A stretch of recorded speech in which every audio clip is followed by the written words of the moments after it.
bihira. Meron ba? Kasi usually nagre-react naman sa allergy yung mga aso sa pagkain. Kadalasan sa pagkain ko.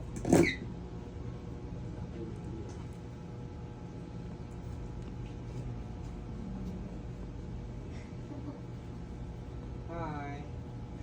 Unang turo. Ito na po sir. Kasi pag biyahe ng busi, hirap yung walang pagka. Tsaka si Choco Doc.